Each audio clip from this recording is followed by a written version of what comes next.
So to start out, I'd like to thank everyone for coming on this beautiful September evening to attend the first event hosted by the University of Toronto Men's Issues Awareness Society.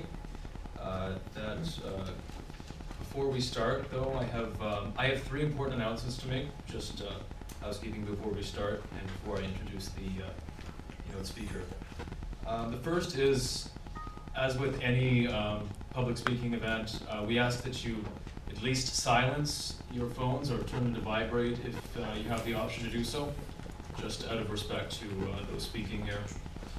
Secondly, the policy of the university on freedom of speech, the policy of the university of disruption of events and of campus groups is now in effect. That's just to announce that. If there is any unlikely event that we are disrupted in any way, I just urge you to please follow the instructions and the directions, follow the directions of the members of the security force here. And it should be okay, but that's, again, an unlikely circumstance. As well, the third thing I wanted to announce just before I introduce myself is basically the itinerary tonight. So just to start out, I'll mention a little bit about my organization in case you haven't read up or in case you haven't heard anything about us. In addition to that, we will introduce the keynote speaker, Dr. Miles Groth, to speak for the reason he was invited here.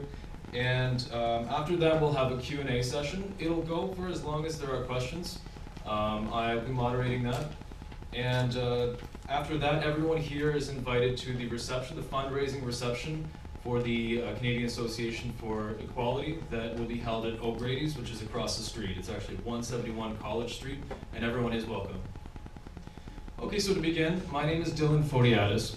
I'm a student here, third-year student at UofT, and I began volunteering at the UTMIA, the University of Toronto Men's Issues Awareness Society.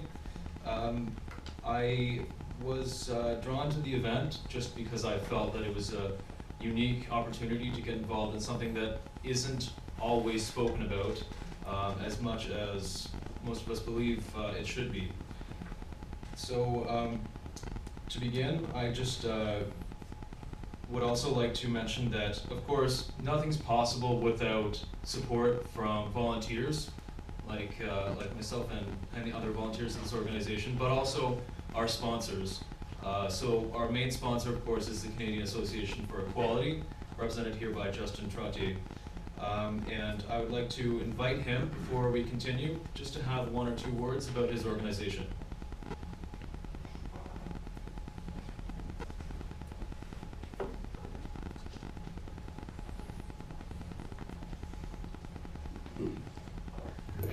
Thank you, Dylan.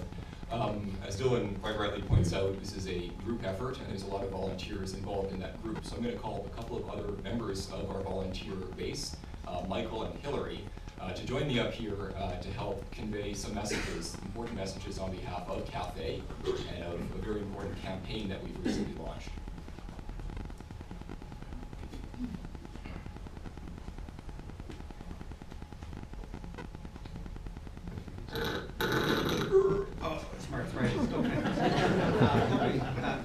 Do you want to start, Hillary? Just mention a few words, talk about. Sure. So, hi. My name is Hillary, and I've come down from Peterborough today to be here tonight, take part in this. Very excited to have this happening. I just wanted to say a few words of why I got involved with the association. I really didn't know at the time anyone in my life that was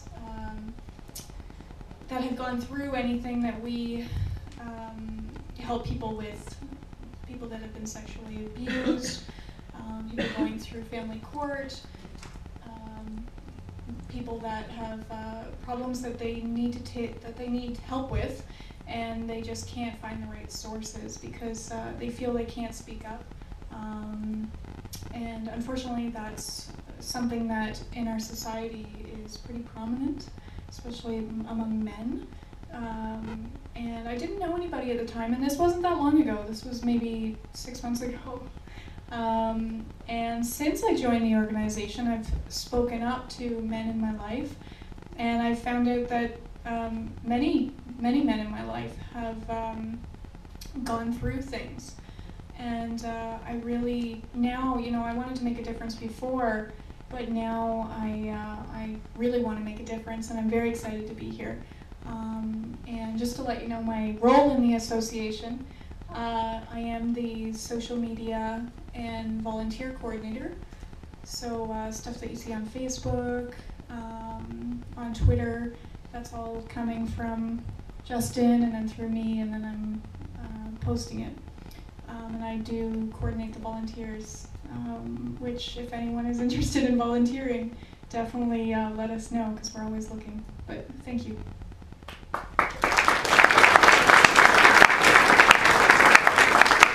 Thank you, Hillary. Okay, so I'd just like to take a brief moment to introduce CAFE. We're going to get to our speaker, Dr. Groth, shortly. But there's a lot of information and misinformation, misunderstanding flying around about CAFE. So I just wanted to take this opportunity briefly to clear up some notions that might be out there that be misunderstood and give you an idea of what we actually do and what we actually are supporting.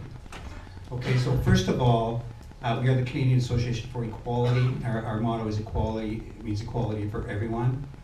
We're not ideologically based. We don't have an ideological position. We don't call ourselves a men's rights organization or men's rights activists. In fact, we don't think there is such a thing as men's rights. Okay, there are only human rights. Okay, it's not a ghetto issue.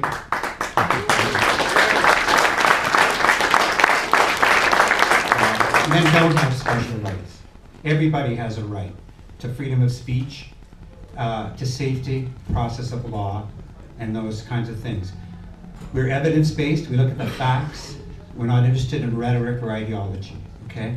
We're trying to host inclusive, comprehensive discussions in public, including in universities, which are supposed to be centers of learning. It's too bad that what our main issue in the last year has not been trying to discuss or present our point of view, but getting the right to actually express it.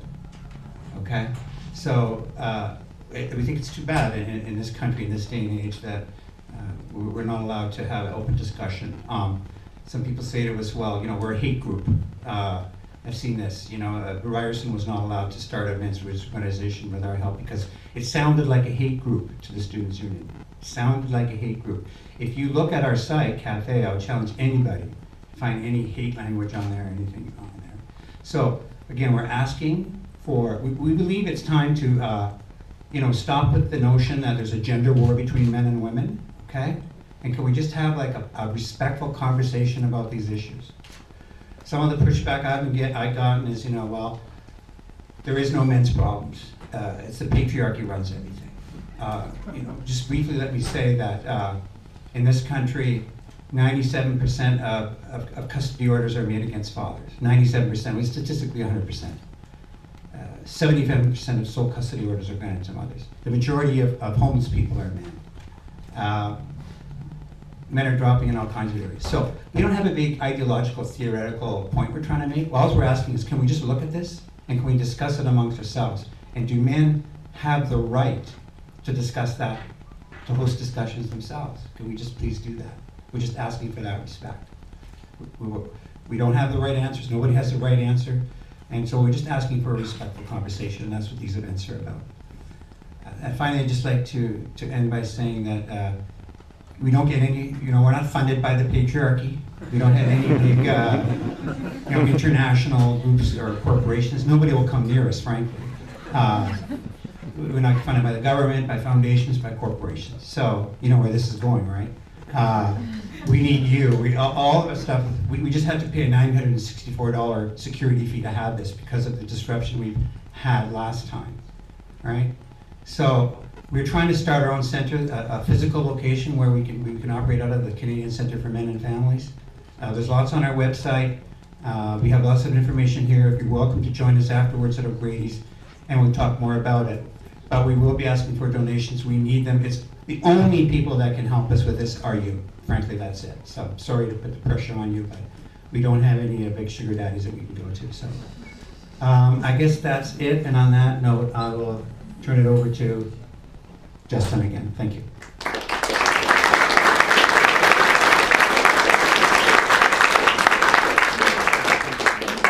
Thank you, Michael and Hillary. I just wanted to add one quick rejoinder, which is that as I hope you're coming to appreciate, the Canadian Association for Equality and the campus groups are extremely diverse, extremely inclusive, strive to be both of those things. The Ryerson Equality Association, which was banned, was actually would have been run by 2 young women at that university. Many of our campus clubs are run by a combination of men and women. It's a real pleasure to have the opportunity to speak here. I've kind of been a little bit in the shadows for similar reasons that a lot of people are when it comes to these issues. I was worried that it would hurt me either personally or professionally, and then I realized that there was nothing at all wrong with talking about boys' issues or men's issues, and that it was a bit, I felt personally hypocritical. If that were true, then I should be open about where I was positioned on many of these issues. And so now I'm in front of you giving some comments. I will just say right off the bat, as Hillary mentioned, she's into social media, and Cafe is in a big way. So we are on Twitter. If any of you are tweeting as we have this event, you can use @EqualityCanada, that's her handle, or hashtag Canadian CMF, that's for Canadian Centre for Men and Families, which is specifically for the campaign that I'm going to talk a little bit about. So on Friday of last week, the Cafe announced that our affiliate group, the UofT Men's Issues Awareness Society, was being mandated to pay that $964 fee that's been referred to pay for 4 police officers, or essentially have the event canceled. Now, as many of you know, at our previous 3 events, we've had to proceed despite protesters trying to undermine the event with illegal behavior, blocking exit doors, or pulling fire alarms. It's a little good.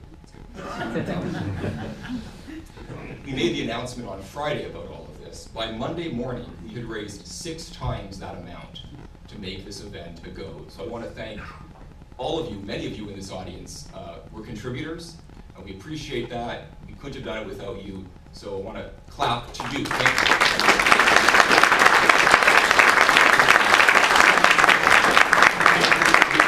We've had hundreds of men and women around the world stepping up to make sure that this event proceeded, because you understood something that I'm hoping the administration here gets, that rewarding law-breaking rioters by canceling events that they disapprove of will not make the university a safer place. It will lead to more censorship, and it will risk making the university much, much more dangerous. So you all understood that, and I'm so grateful that you did. Today's National Post editorial, one of the editorials anyway, had a headline saying, quote, "Move over abortion, men's issues are the new taboo topics on campus." The Canadian Federation of Students indeed has already passed a motion to ban all men's issues groups at Canadian universities. One of their targets, as I've mentioned, was the Ryerson Equality Association, headed by 2 young women. Ironically, the Ryerson Student Union passed a motion to refuse to recognize any group on their campus that failed to censor women's voices, and then immediately violated their own policy by prohibiting a group, the Ryerson Equality Association, which would have censored 2 women's voices. So it's become a bigger issue than gender, or than any one particular gender. It's certainly a men's issue, and, as we're seeing increasingly, a women's issue. And it's also a bigger issue than just a gender issue itself. Yesterday it was abortion, now it's gender, tomorrow it might be some special issue to you. And that's why the Canadian Association for Equality's fight for free speech on campus is really all of our fight. It's something we all have to engage in.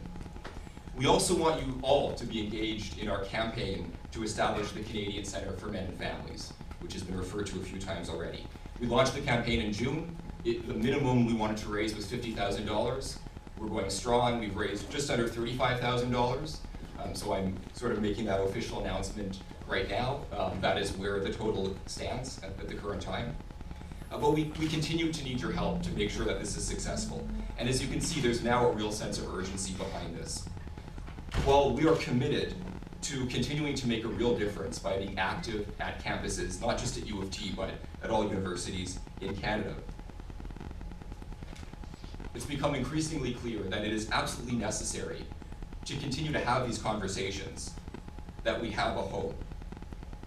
We believe that our long-term success requires a home, a place for all of us, where programs are not subject to harassment or to perpetual threat of cancellation because we may not be able to afford what I'm calling the free speech fee. Ironically, I think the injustices that we face in organizing this event in particular and previous events have actually made the case perfectly for a men's center on and off campus. We need a home where we can lead campus outreach into every university. We already have groups at U of T and at York, at the University of Guelph, and this semester we're pleased to announce we'll be forming groups at Ryerson, at Waterloo, and at Western, and some other schools as well. They need our support, and we need your support. So please make a financial contribution in any amount you can afford to the campaign to establish the Canadian Centre for Men and Families. Due to the recent brouhaha we've experienced, we're extending the matching campaign to the end of September, so September 30th. So tonight and this weekend, your donations, your memberships will continue to be doubled by our donor. Please help us to recruit members and donors from among your friends, family, colleagues, or any other concerned citizens. You were handed as you walked in a little half a pager. Folded inside that is an envelope. So we're asking you before you go, if you support these principles, please make a contribution. You can put anything you like in there within reason, and we'll gladly take those from you when you leave. Your contribution will also support ongoing educational events, and we're very pleased to announce that we will have James Brown as our next speaker, talking about the boys' crisis in education. Jim, are you in the room? I think he might still be outside. Anyways, many people have met Jim. He's by the tables. We're also very pleased to announce that we have in the audience the famous blogger Girl Writes What, Karen Strawn, and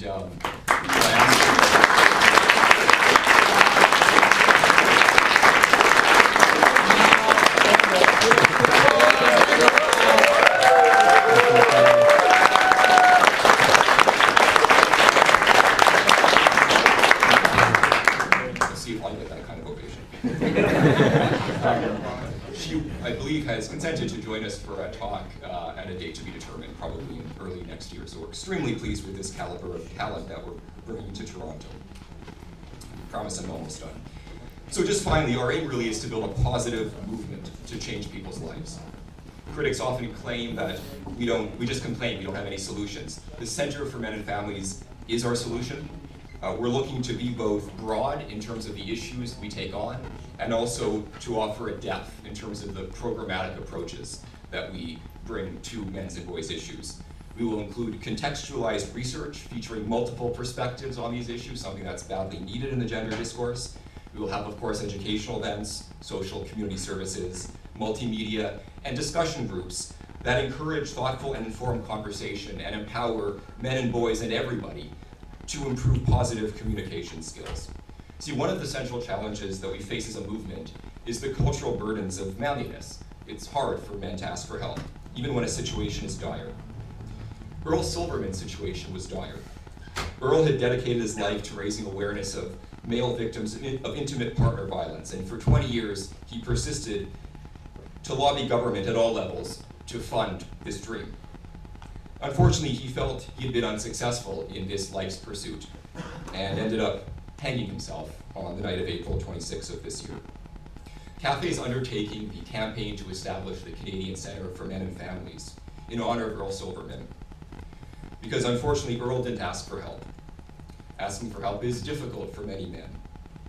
Well, I'm a man, and I'm asking all of you for help, because we need it if we're going to build the Canadian Centre for Men and Families. So please contribute what you can and find any other way to get involved in this. Hope to see you later tonight at the reception that we're hosting at O'Grady's. And we're going to play now a 2-minute video. I promise it's very short, that we spent a good long time putting together, which will be put up on a Indiegogo campaign, a crowdfunding campaign this weekend, which will feature the video and feature the poster, which is sitting here and is behind me and outside, which are also available for purchase, and of course the funds go to the campaign. So 2 minutes to show the video, and then Miles, I promise, is coming right up here. I'm going to ask Steve and Nick, if you're in the house, come up, help me launch the video, and Mark, if you could give me a hand with the tech.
As judge of this case, I award sole custody to the mother. I don't care if you're scared. You've got a job to do. We do not believe your son is a proper candidate for university. You're unbelievable, pathetic. I can't believe I married you.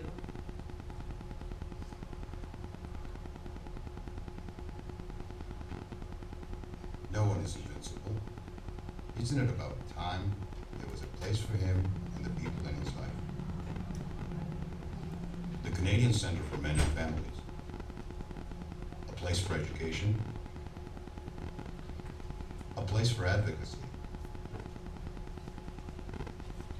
A place for services. A place for outreach. The Canadian Centre for Men and Families. A place whose time has come.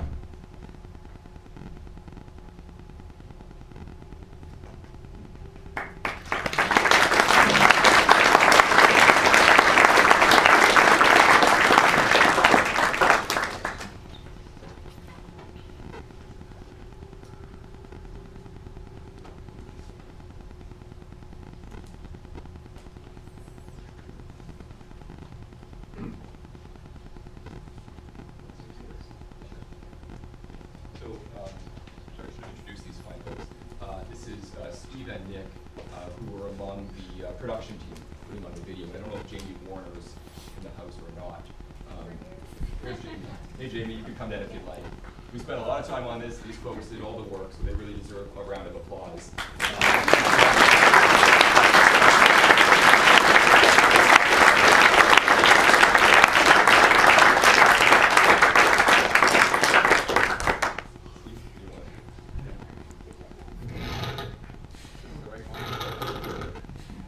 I'm usually behind the camera, but Justin asked me to say something about the video. First of all, I want to thank, we had like 30 or 40 people really working, even on a small video like this, so thanks everybody for the hard work. Jamie was our producer, Nick and I directed the UofT thing. There was, as you saw, a list of credits, quite a lot of people. I'm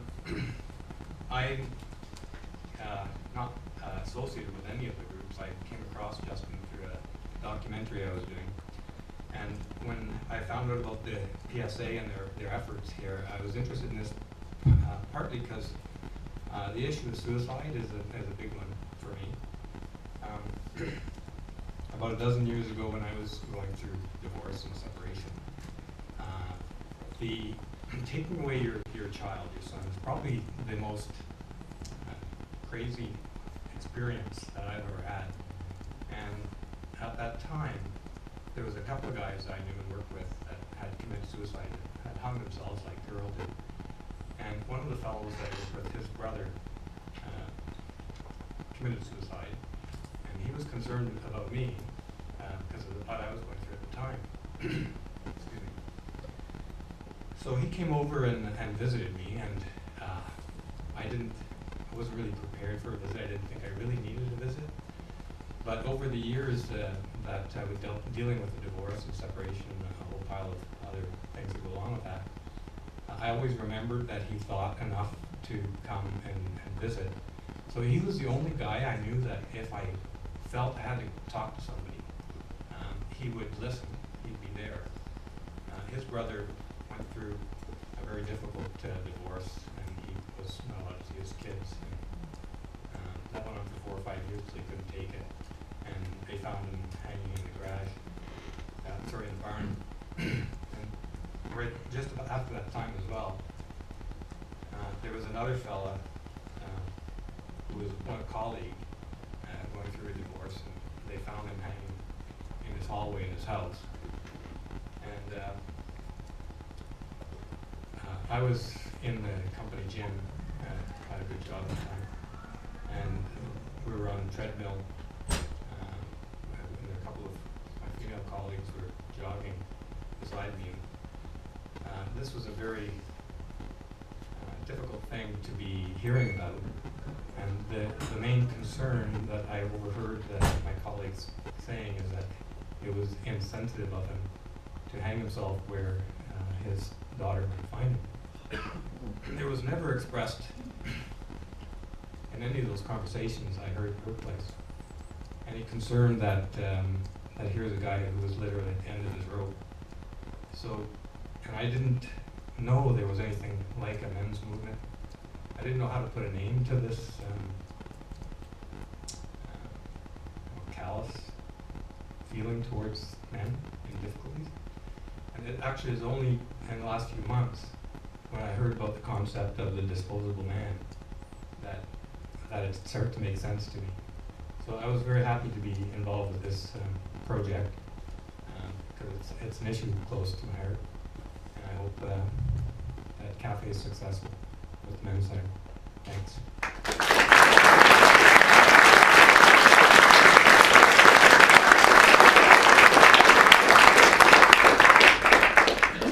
Thanks everybody for coming here. It was a pleasure to be associated with. I thought such a professional production. I want to thank everyone who was involved in this for this important. I think we will exceed our target quite optimistically, and I'd like to give credit to the photographer who's present, Deborah Berlicelli. Hi Deborah, can you stand up?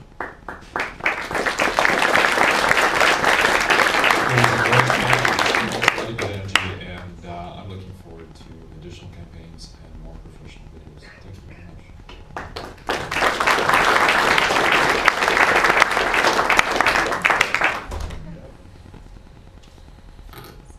Down a bit. I didn't anticipate speaking.